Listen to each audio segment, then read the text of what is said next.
इधर पेट में छुआ तो रहा है।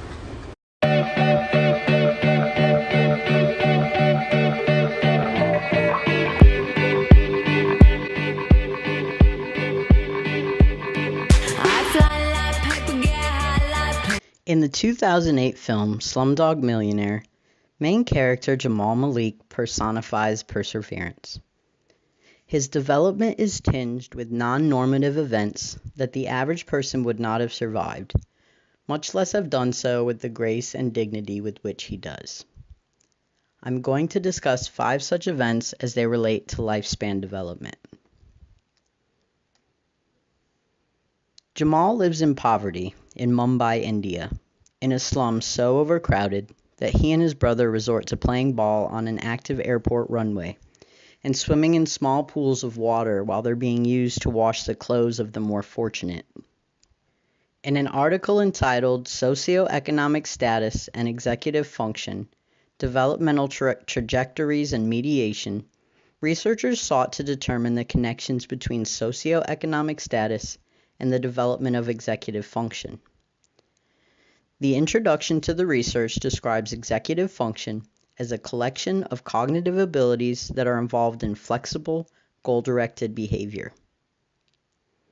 The research determined that lower socioeconomic status children perform worse on tasks of working memory, executive attention, flexibility, and planning. They found that the association between socioeconomic status and executive function has its main roots in early childhood, suggesting that this period is particularly important for the development of executive function. It is also mentioned that executive function plays a crucial role in the navigation of life events that fall outside the realm of what one would consider programmed psychological responses. One example that is given is dangerous or technically difficult situations. Jamal finds himself in several such situations, but overall he proves to be an exception to the study's results. Despite having lived out his early childhood in low socioeconomic status, he demonstrates a high level of executive function as his life progresses through a series of ill-fated events. It begins when Jamal is only 5 to 6 years old, and he witnesses the violent death of his mother during a riotous attack of Hindu extremists on their Muslim neighborhood. Just like that, he and his brother Salim become traumatized, homeless orphans. As they are trying to escape, they encounter a girl about the same age as Jamal, and he encourages her to stick with them, especially when he learns she was orphaned that day too. Amid the overwhelming emotions of shock and fear, he was able to access the non-threatening emotions of empathy, which enabled him to cope more efficiently with a life-altering tragedy. In an article entitled More Than the Loss of a Parent, Potentially Traumatic Events Among Orphaned and Abandoned Children, the authors conduct a study to expand the understanding of the physical safety and emotional well-being of orphaned children in 5 low- and middle-income countries by examining rates of potentially traumatic events, the nature of these events, and rates of anxiety and emotional difficulties among the children who experienced them. The purpose of the study was to determine how policymakers can develop comprehensive intervention programs to enable a vulnerable population to have a chance at becoming productive members of society, despite their misfortune. Jamal received no such assistance the day he became an orphan. In fact, he was turned away by police as if he were a stray dog. It didn't appear in the years to follow either. Jamal, Salim, and the orphan girl, Latika, were rejected by society and left vulnerable to its darker nature. The study determined that children who had experienced riots and killings, as Jamal did, had increased emotional problems and anxiety, which increased further still in those who were forced to leave home, another somber outcome for Jamal. It also assessed the rates at which orphans were exposed to additional traumas due to a lack of adequate adult protection. They discovered that 98% of the orphan children experienced at least one traumatic event beyond the death of a parent, and 55% experienced 4 or more traumatic events. A few more of Jamal's life events need to be explained before his emotional development can be adequately evaluated. However, his next significant life event depicts the reality of the high rates of re-exposure to trauma for children such as himself. One example the research article mentions is the abuse that takes place in the less than ideal living situations these children may end up in.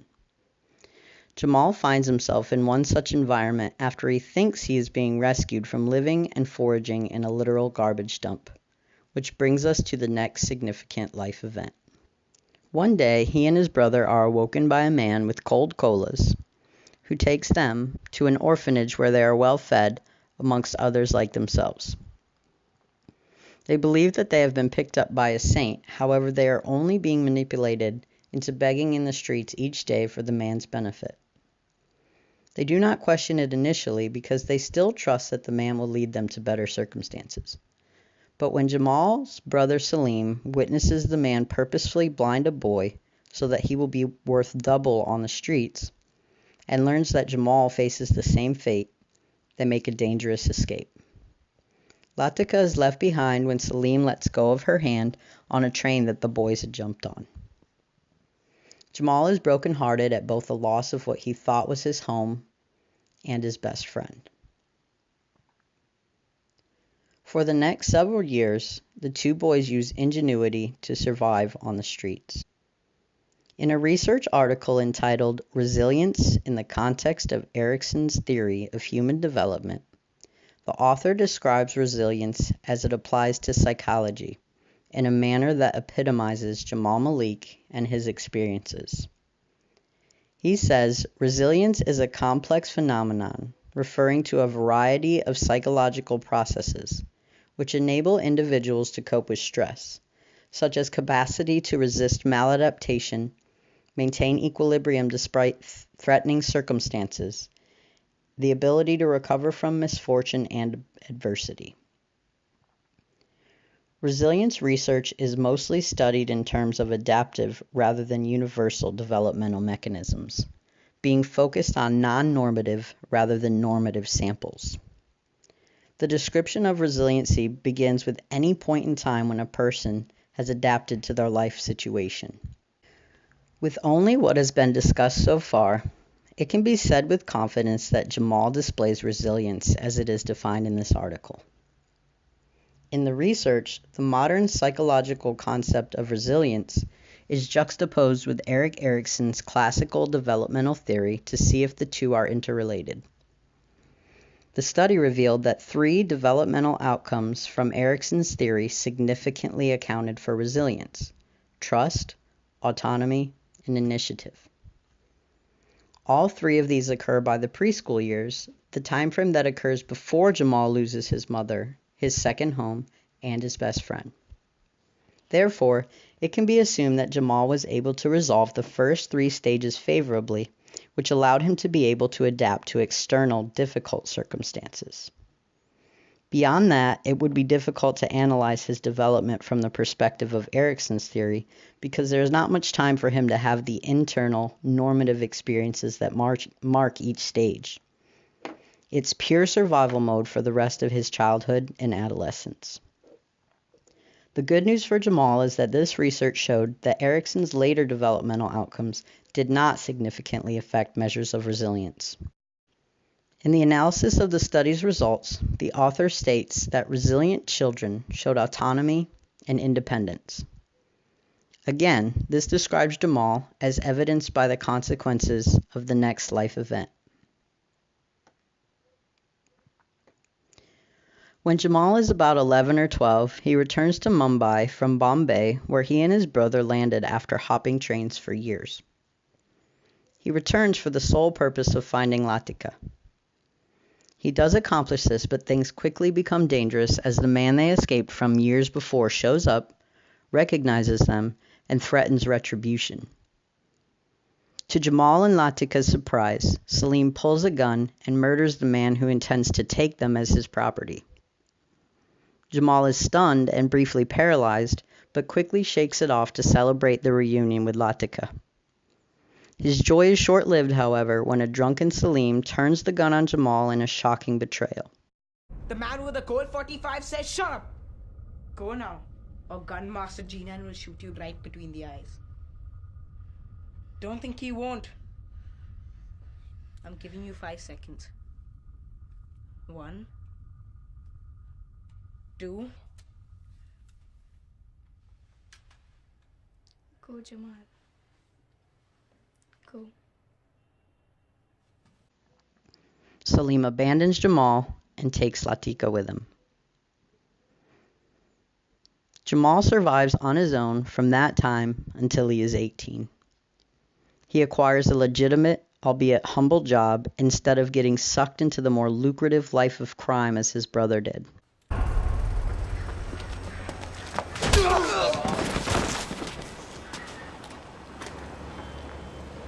Maman's guys are after us. We just had to skip. Naya. Left a message for you at work. There was no message. I definitely left a message. There was no message. There was no message. There was no message! We'll never forgive you.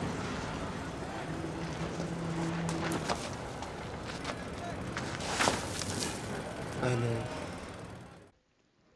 It can be argued that he uses his resilient attributes to get onto the Indian version of Who Wants to Be a Millionaire. Not because he has a desire to be rich, but because he thinks it is his best chance to find the woman he loves. He believes she is his destiny, and that belief is what drives his resilience. In the resiliency article, it is stated that resilience, for most, is found in a higher power, a support system, or the like. This concept for Jamal takes the form of the woman he has loved since the day he lost his mother. The next significant event occurs when Jamal has unbelievable success on the game show, coming within one question of winning 20 million in the Indian currency of rupees. But because he is an uneducated orphan from the slums, he is taken away by the police on suspicion of cheating. When he will not confess to a crime he did not commit, they proceed to torture him because they will not believe that someone of his status could know anything.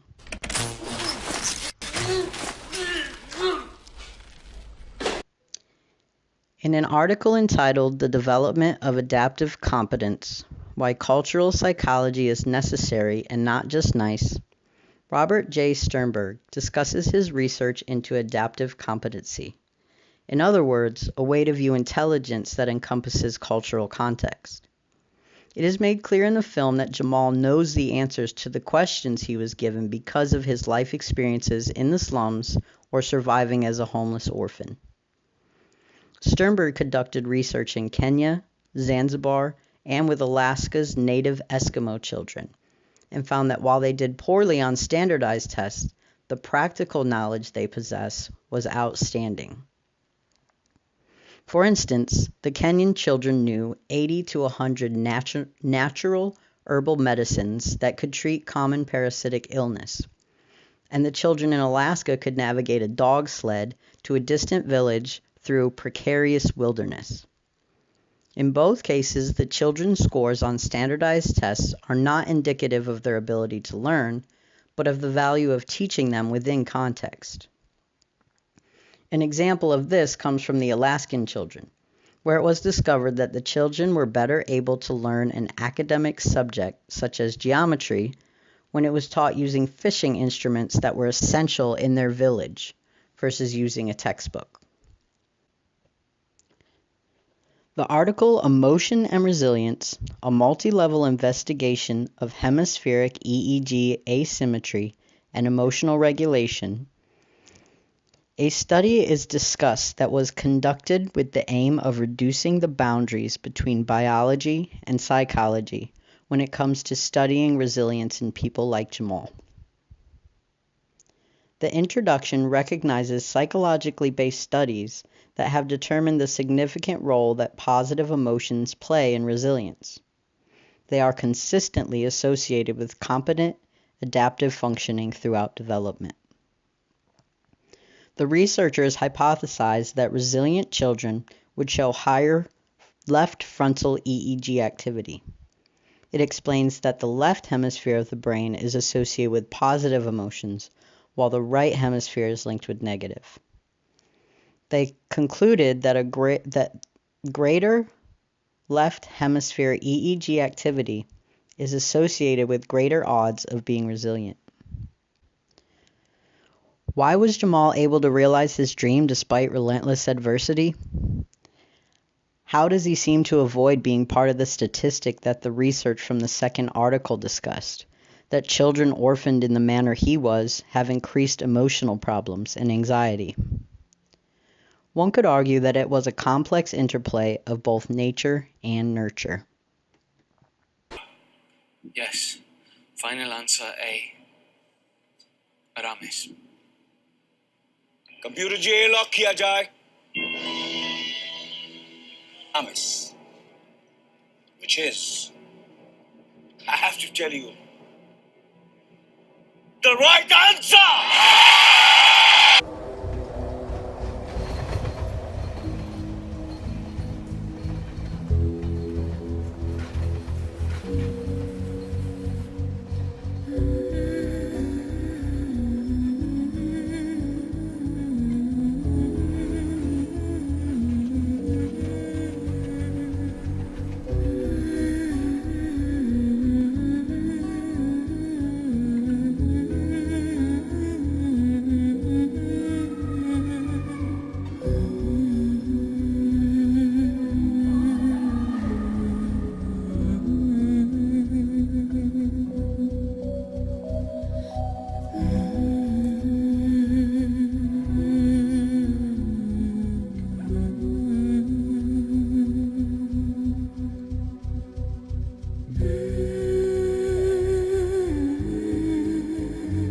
It can be assumed that if Jamal had been given an EEG as a child in this study, that left hemispheric activity would be high due to the positive emotion of empathy and love he held for Latika, starting the moment he first saw her. His brother Salim, however, displayed anger and a lack of empathy that day, so he would have had greater right hemispheric activity, according to this article. Both were raised under the same circumstances and went through the same adversity, but reacted in vastly different ways. Jamal holding on to a belief in his destiny, while Salim succumbed to a life of crime and violence, eventually getting himself killed. Perhaps Jamal was born with more sufficient genes for adaptation than his brother Salim, or perhaps he was just psychologically extraordinary. Most likely it was a combination of the two that allowed him to overcome the odds and fulfill his destiny.